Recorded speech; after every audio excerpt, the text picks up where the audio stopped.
journal de 23 heures sur RTI1. Madame, Monsieur, bonsoir. Le sommaire de cette édition. À Abidjan, le président de la République du Niger, Mahamadou Issoufou, était reçu ce mardi par son homologue ivoirien, Alassane Ouattara.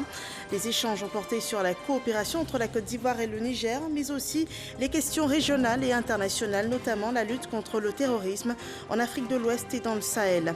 En Côte d'Ivoire, le développement de la filière cajou, 4 zones industrielles dédiées à la transformation du cajou seront construites. C'est une première dans le pays et Bondoukou recevra la première zone de production. Elle s'étendra sur 15 hectares.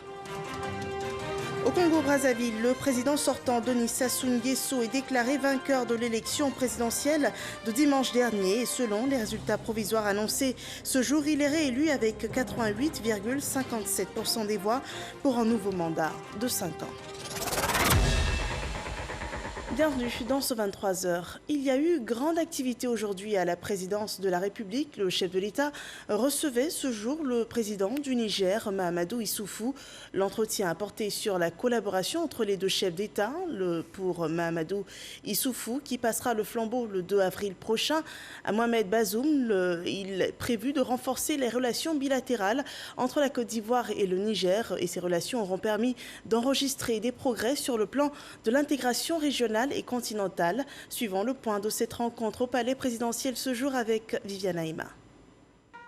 Avant de céder la charge de président de la République du Niger le 2 avril prochain à son successeur, le président Mohamed Bazoum, nouvellement élu à l'issue d'élections démocratiques, le président Mahamadou Issoufou a rendu ce mardi 23 mars une visite d'amitié au président Alassane Ouattara. Reçu au palais présidentiel avec les honneurs militaires dus à son rang, le président Mahamadou Issoufou a expliqué le sens de cette dernière visite en tant que chef d'État à son homologue ivoirien. Il a salué la qualité des relations personnelles qui les lient et a mis en avant l'implication dont a fait preuve le président de la République Alassane Ouattara dans l'avancement des grands chantiers économiques sur le continent africain que sont la mise en place de la monnaie unique, l'ECO, et la mise en place de la zone de libre-échange continentale africaine, ZLECAf. Enfin, il a félicité le chef de l'État ivoirien pour sa solidarité concrète dans la lutte contre le terrorisme dans la zone sahélo-saharienne. Chers frères, il fallait que je vienne te voir en tant que président de la République du Niger pour te dire au revoir. Parce que le 2 avril prochain, je vais passer le témoin à un nouveau président démocratiquement élu par le peuple nigérien. Et j'ai voulu aussi saisir cette occasion pour te renouveler toutes mes condoléances suite à la disparition du Premier ministre Ahmed Bakayoko. Toutes mes condoléances et à travers moi, c'est l'ensemble du peuple nigérien qui pleure le Premier ministre Ahmed Bakayoko. J'ai voulu aussi faire cette visite pour échanger et me réjouir de la qualité des rapports que nous avons eus au plan personnel et de la qualité du travail que nous avons abattu ensemble pendant toutes ces années, ce qui a permis d'ailleurs de renforcer les relations bilatérales entre le Niger et la Côte d'Ivoire.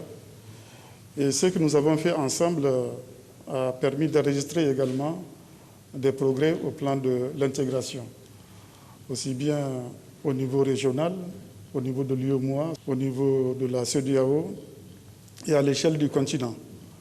Au niveau de l'UEMOA, je peux citer pour exemple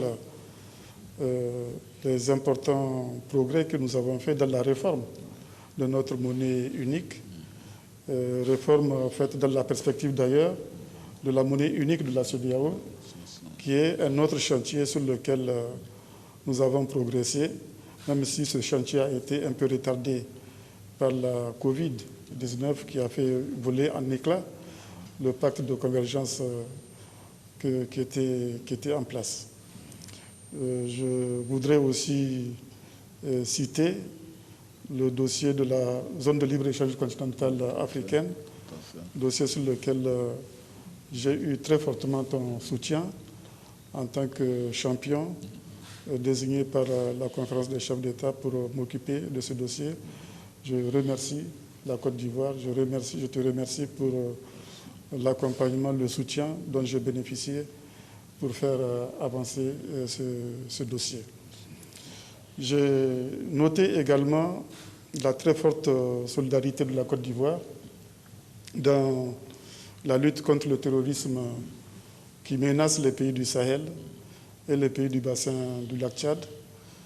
Pas plus tard qu'au sommet de N'Djamena, le dernier sommet du G5 Sahel, le message fort que tu as envoyé a été bien compris par l'ensemble de nos peuples de la région sahélienne et du bassin du lac Tchad.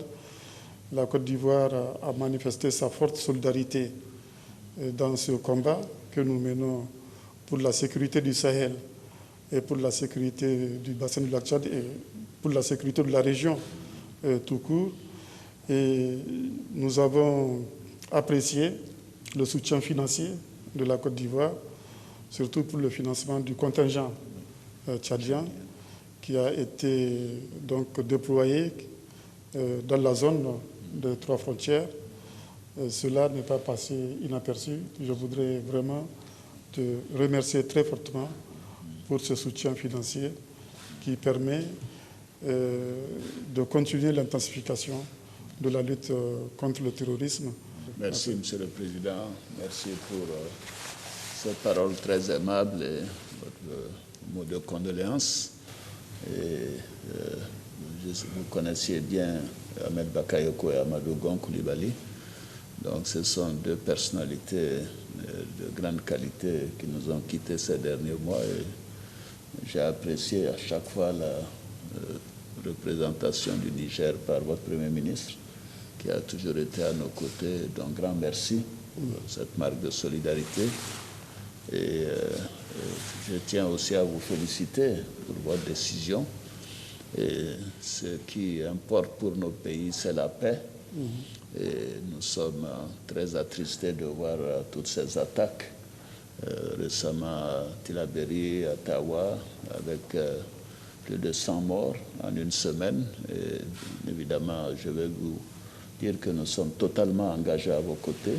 Et nous ferons tout ce qu'il faut, et tout ce que nous serons demandés à faire, parce que c'est un combat commun. Et nos espaces sont les mêmes, nos peuples sont les mêmes. Et pour nous, soutenir nos frères du Sahel est quelque chose de tout à fait naturel. Après cet au revoir à son ami et frère, le président Mahamadou Issoufou a regagné son pays. Voilà, au terme donc de cette visite d'amitié et de travail durant laquelle a été exprimée la compassion du Niger face à la disparition du Premier ministre Ahmed Bakayoko, le président Mahamadou Issoufou a quitté la Côte d'Ivoire dans l'après-midi de ce mardi. Et le président de la République du Niger, Mahamadou Issoufou, a donc regagné son pays qui est une fois de plus plongé dans un deuil national. Des attaques meurtrières perpétrées contre des villages et des campements de la région de Tawa ont fait 137 morts selon le dernier bilan. Un bilan qui tend à s'alourdir selon les autorités sécuritaires du pays. Un deuil national de 3 jours a été décrété à partir de ce mardi. Et ce massacre est le 4e enregistré par le pays depuis le début de cette année 2021. C'est également la plus meurtrière commise dans le pays par des présumés djihadistes. Revenons sur l'actualité en Côte d'Ivoire. Le deuil traversé par la nation suite à la disparition du Premier ministre, ministre de la Défense Ahmed Bakayoko, émeut la République démocratique du Congo. Le président de la RDC, Félix Tshisekedi, a dépêché un émissaire auprès du chef de l'État, Alassane Ouattara, pour transmettre sa compassion et le soutien de son peuple. Le point de l'entrevue avec Viviane Aïma. L'élan de solidarité suite au décès du Premier ministre Ahmed Bakayoko est toujours vif.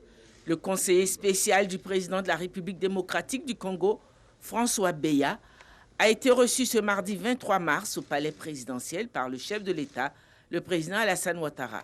Il était porteur d'un message de condoléances du président Étienne Tshisekedi adressé à son homologue ivoirien. Et hors de la Côte d'Ivoire, les représentations diplomatiques ivoiriennes à l'étranger portent le deuil. Les ambassades de Côte d'Ivoire en Inde et en Turquie ont rendu hommage au défunt Premier ministre et pour immortaliser la mémoire de l'illustre disparu, un livre de condoléances a été ouvert au sein de ces deux représentations. Jean-Marc Djadji. Ambassade de Côte d'Ivoire à New Delhi, cérémonie d'hommage en l'honneur de l'ex-premier ministre Ahmed Bakayoko. Prenant la parole à cette cérémonie qui a réuni tout le personnel de la chancellerie, l'ambassadeur Eric Kami Indri a salué les qualités professionnelles et humaines de l'illustre disparu. Des qualités qui faisaient de Ahmed Bakayoko une personnalité respectée à l'extérieur du pays. Même son de cloche en Turquie. Le drapeau ivoirien est en berne à l'ambassade de Côte d'Ivoire. À l'initiative de l'ambassadeur Kadijata Touré, un livre de condoléances est ouvert. Plusieurs personnalités sacrifient à la tradition. Des mots pour traduire la compassion du corps diplomatique accrédité en Turquie à l'endroit du peuple ivoirien et de son président qui perd son chef de gouvernement. À l'ambassade de Côte d'Ivoire en Allemagne, on a aussi rendu hommage au Premier ministre disparu Ahmed Bakayoko par une cérémonie de recueillement, cérémonie à laquelle ont pris part des chancelleries de plusieurs pays. L'institution diplomatique ivoirienne près de la République fédérale d'Allemagne a aussi ouvert un livre de condoléances à l'attention des communautés ivoiriennes, des organisations internationales et des missions diplomatiques accréditées dans ce pays. Une autre personnalité ivoirienne a été portée en terre, le sénateur Harouna Ndao, décédé le 14 mars dernier. Il a été inhumé au cimetière de Williamsville après la levée du corps à Ivosep. Il fut sénateur de la région du Kabadougou et rapporteur général de la Commission des affaires générales, institutionnelles et des collectivités territoriales au Sénat. Pour lui dire adieu, parents, amis et collaborateurs lui ont rendu un grand hommage. La campagne de commercialisation de l'anacarde s'est ouverte en février dernier et avec elle le développement de la filière est pensé. Nous avions vu récemment les initiatives de transformation de la noix de cajou par les coopératives locales. Eh bien, elles auront impulsé l'essor de l'industrialisation de la filière. Une zone industrielle dédiée à la spéculation agricole verra le jour. Elle sera constituée d'unités de production situées à Bondoukou, Gorogo, Boaké et Séguéla. L'opportunité de cette zone industrielle est présentée dans ce dossier Ecoplus de ce mardi de Noël Gagnon.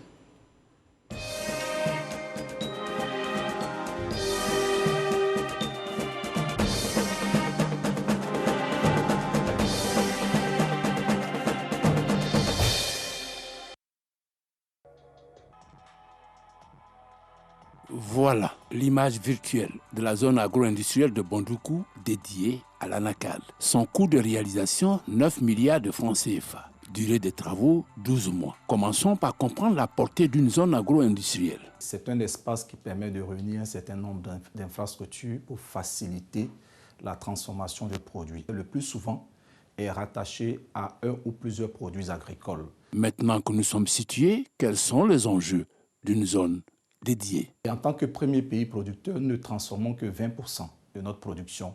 Et l'objectif, bien sûr, c'est d'accroître rapidement la transformation de l'anacarde. Parce que si nous exportons l'anacarde brute, il y a moins de valeur ajoutée et nous en tirons moins profit. Donc, pour que les producteurs et l'État puissent tirer beaucoup plus de gains à l'activité de production et d'exportation de l'anacarde, il est bien de pouvoir transformer davantage sur place. Et cette transformation passe par, bien sûr, des infrastructures appropriées, dont la création d'une zone agro-industrielle dédiée à l'anacarde. On comprend donc la réaction des populations avant l'heure. Pour un devoir de reconnaissance au nom du roi des Brons et de toute la communauté du Gontougo, dire merci au chef de l'État pour ce qui vient de se passer. Nous sommes des gros producteurs et sans transformation, nos efforts sont vains. La construction de cette usine de transformation de l'anacarde va apporter une contribution importante à la question de l'emploi, surtout de l'emploi des jeunes. Sortons des émotions, source de cette mobilisation sans pareille, pour être les témoins privilégiés de ces gestes chargés de sens, et allons à la présentation du projet par le maître d'œuvre, le conseil Coton-Anacad. La zone agro-industrielle de Bondoukou, ce n'est pas une usine, mais c'est au moins 4 usines de grande capacité, avec toutes les commodités, des entrepôts de stockage et une aire de séchage sur environ 1 hectare pour de meilleures conditions de stockage des produits de la région. Capacité de transformation minimale, 60 000 tonnes par an dans cette zone jadis grande productrice. D'environ 70 000 tonnes, on était tombé à 17 000 tonnes. Et la campagne de sensibilisation a fait que c'est remonté pour l'année 2020 à 44 000 tonnes. D'où l'interpellation du ministre de l'Agriculture et du Développement rural, fils de la région. Ils sont nombreux les investisseurs qui sont là. Et ils sont aussi nombreux ceux qui n'ont pas pu faire le déplacement. Mais quel investisseur viendrait s'installer sur cette zone, quelle que soit la beauté des aménagements qui y sont faits, s'il n'a pas l'assurance d'avoir la production de noix de cajou en quantité et en qualité? Il nous faut donc rassurer les investisseurs qu'en s'installant sur cette zone industrielle, ils s'offrent la possibilité d'avoir la meilleure qualité de cajou ivoirien en grande quantité. Premier bénéficiaire du projet, les femmes. 60% des emplois générés. Pour les emplois de cette industrie naissante, le Conseil du Coton-Anacad a pris des dispositions en amont. Cet institut-là a pour rôle de mettre à la disposition de toutes ces unités-là du personnel qualifié, des jeunes diplômés et même non, pour maîtriser au mieux le métier de la transformation. Deuxièmement, pour leur installation, au niveau de l'ingénierie industrielle, cet institut a pour vocation également pour les accompagner dans le dimensionnement, dans l'organisation, dans la maîtrise de tous les métiers de la transformation, de ces unités de transformation. Et même au niveau de la commercialisation, quand il faut s'attaquer au marché international, le centre également a pour vocation de les accompagner pour qu'ils maîtrisent au mieux le métier de la commercialisation de l'anacarde à l'international. La formation et l'encadrement des transformateurs, d'accord. Qu'en est-il de la chaîne de production? À ce niveau, le Conseil du Coton-Anacad s'est donné les moyens d'une production de qualité en quantité par les producteurs à travers diverses réalisations socio-économiques de base. Il s'agit notamment de la construction des ponts pour faciliter la commercialisation intérieure des produits agricoles, de la réhabilitation des vergers d'anacardiers qui consiste à réduire le nombre d'arbres sur les parcelles afin d'augmenter donc le rendement. Il s'agit aussi de l'installation de stations de pompage à énergie solaire pour apporter de l'eau potable sans que nos mamans aient à se fatiguer.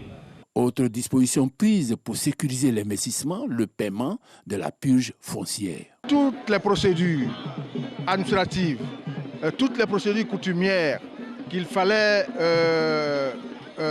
conduire et en moins d'1 an, nous aboutissons à ce résultat palpable. Toutes choses étant égales par ailleurs, cet ensemble d'actes aura un impact sur le développement socio-économique de la région. Tous les acteurs de la chaîne de valeur se rencontrent. Les producteurs ou les transformateurs se rapprochent de la zone de production de la matière première. Donc cela réduit les coûts et pour pouvoir gagner en compétitivité. Et on rapproche aussi pour que les industriels interagissent avec les producteurs de la matière première en termes de financement des producteurs, en termes de coaching de ces producteurs, en termes d'offres d'intrants, par exemple, pour améliorer la productivité de ceux qui travaillent, je dirais, dans les champs. Au total, il s'agit à travers cette initiative d'éviter les pièges de la filière cacao. À l'horizon 2025, notre production de noix brutes aura franchi le 1 million de tonnes, contre aujourd'hui 800 000 tonnes. Il nous faudra donc être capable de transformer totalement au moins la moitié de ce volume pour assurer un équilibre du marché mondial de l'anacarde et assurer un revenu décent à nos parents producteurs. En plus de la zone agro-industrielle de Bondoukou, 3 autres zones seront réalisées à Séguéla, Bouaké et Korogo. Notons que la zone de Séguéla sera identique à celle de Bondoukou. Quant aux zones de Bouaké et Korogo, elles occuperont plus de place. respectivement 25 et 55 hectares, avec chacune 7 unités industrielles. Voilà les bénéfices de l'industrialisation de la filière cajou en Côte d'Ivoire. C'est un dossier de Noël Gagnon à revoir sur rti.ci. Dans la région de la Bagoué, 252 jeunes Ivoiriens ont reçu du gouvernement un financement de 113 400 000 francs CFA. C'est un apport financier pour ces jeunes entrepreneurs qui s'inscrit dans le cadre de la 3e phase du programme Agir pour les jeunes. Des chèques symbolisant cette aide gouvernementale ont été remis à ces jeunes par la ministre de la Solidarité, de la Cohésion sociale et de la lutte contre la pauvreté, Mariatou Koné. C'était à Bunziali, le rapport de Ami Sissoko. Le projet Agir pour les jeunes continue de faire des heureux. À Bunziali, pour sa 3e phase, 252 jeunes bénéficient de 113 400 000 francs CFA. 40 jeunes de la première vague reçoivent le chèque des mains de la ministre de la Solidarité, de la Cohésion sociale et de la lutte contre la pauvreté, Mariatou Koné. Au nom de l'ensemble des jeunes de Bunziali, je voudrais rassurer Madame la Présidente de cette cérémonie et notre ministre tutelle du remboursement des montants mis à notre disposition. Faites-nous confiance pour cela. Agir pour les jeunes est un vaste programme de financement d'activités génératrices de revenus et de projets à l'endroit des jeunes, à la seule condition d'être ivoiriens et âgés de 18 à 40 ans. Ce programme piloté par le ministère de la Promotion de la Jeunesse et de l'Emploi des Jeunes concerne tous les secteurs d'activité. De 2018 à ce jour, ce sont près de 2 milliards 20 544 304 francs qui ont été investis par le gouvernement de Côte d'Ivoire au profit des jeunes de la région de la Bagoué. Et cela pour un peu plus de 4 600 personnes. Il faut que les jeunes montent des projets. Ceux qui sont bénéficiaires aujourd'hui, c'est parce qu'ils ont monté des projets. Vous montez des projets, le ministère de l'Emploi jeune est là pour vous aider. Et grâce au ministre, nous avons ici à Bunziali une agence emploi jeune. Je voudrais donc vous féliciter pour ceux qui ont fait la démarche et encourager les autres à déposer des dossiers afin que également eux puissent vivre dans de meilleures conditions. Pour la 3e phase de Agir pour les jeunes, ce sont près de 23 534 jeunes qui seront financés sur l'ensemble du territoire pour un montant total de 11 590 millions de francs CFA. Voyons à présent le point de la pandémie de coronavirus en Côte d'Ivoire à ce jour.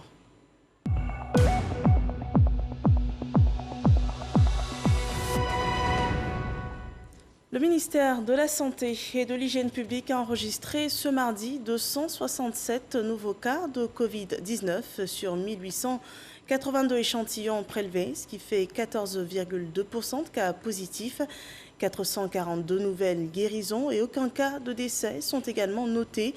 Ce 23 mars 2021, la Côte d'Ivoire compte ainsi 40 868 cas confirmés, dont 36 944 personnes guéries, 222 personnes décédées. Il reste encore 3 702 cas actifs. Veillons au respect des gestes barrières pour la population cible de la campagne de vaccination. Vous êtes priés également de vous rendre dans les centres prévus à cet effet.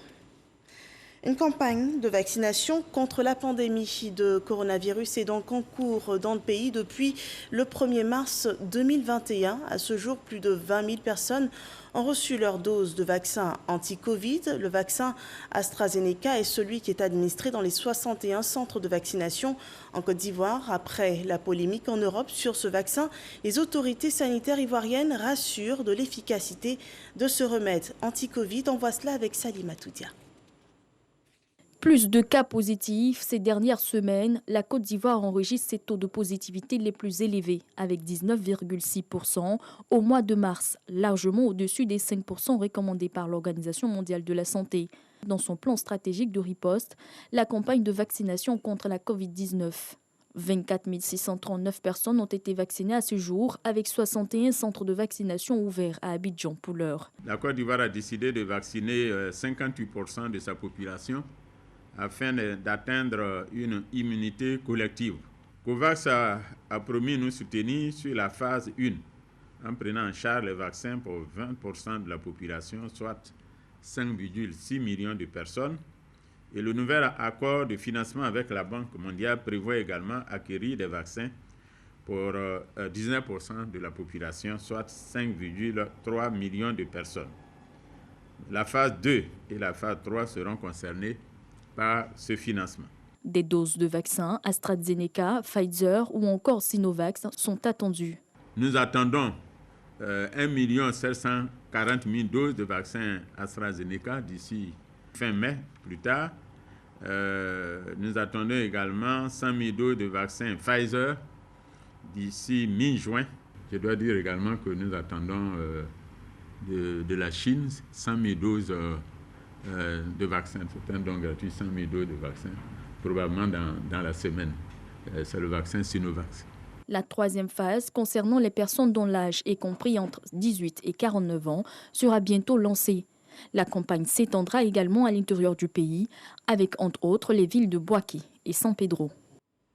Dans l'actualité sportive ivoirienne, cette information du comité de normalisation de football ivoirien. Le championnat de Ligue 1 s'ouvre le samedi 27 mars prochain. La compétition se jouera à huis clos en raison de la pandémie de la Covid-19. Une décision prise eu égard à la situation sanitaire dans le pays et sur recommandation de la Confédération africaine de football pour la reprise du championnat national de Côte d'Ivoire, interrompu depuis mars 2020. La FIFA a par ailleurs limité le nombre de personnes autorisées à accéder au stade durant la compétition. Des mesures barrières devront être strictement observées afin de protéger les joueurs et également les encadreurs. Dans la région de l'Agnébi-Tiassa, le village Aremou 1 est dirigé par le chef Nanan Kwasi. Il a été installé en présence de plusieurs personnalités, dont le général Vagando Diomandé, le nouveau chef du village, a la tâche d'être le prolongement de l'administration et aussi le devoir de promouvoir la paix et la cohésion sociale dans sa localité, Issaïéo. Cet arrêté du préfet de Taabou achève le processus de désignation du nouveau chef d'Aremou 1, juste après le volet traditionnel. Nana Yao Kwasi Faustin a donc le coup de franche pour présider aux destinées de ce village situé à une vingtaine de kilomètres de Taabou. Un vide comblé depuis un moment à la grande joie des populations. Le chef de village est le premier maillon de la bonne gouvernance pourvu d'une grande responsabilité collective et individuelle. Voilà pourquoi cadres et population, les jeunes surtout,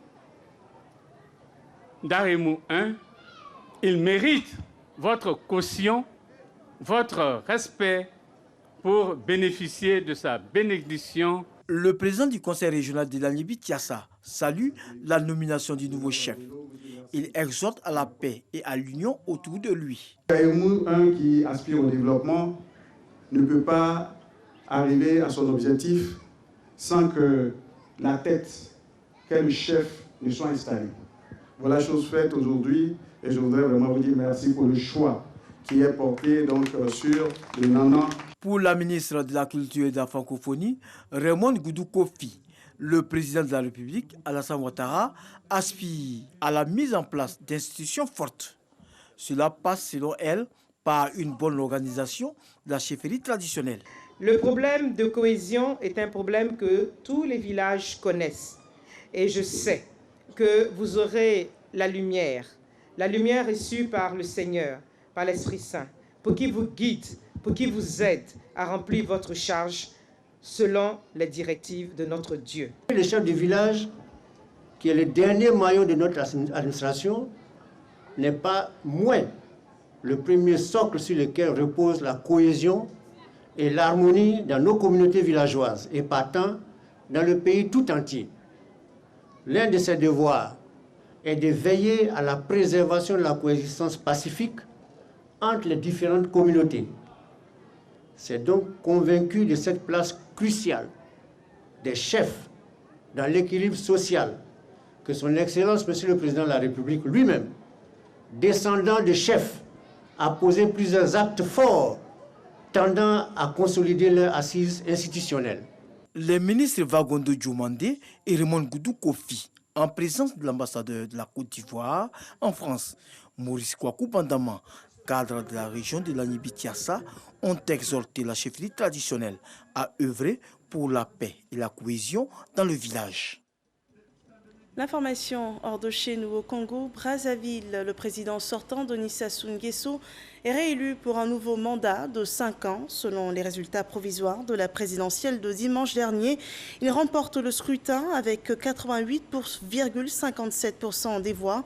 La participation s'est établie à 67,55%. L'opposant Mathias Dzon, qui lui remporte 1,90% des voix, a dès lors annoncé son intention de déposer un recours pour demander l'annulation du premier tour qu'il qualifie de calamiteux.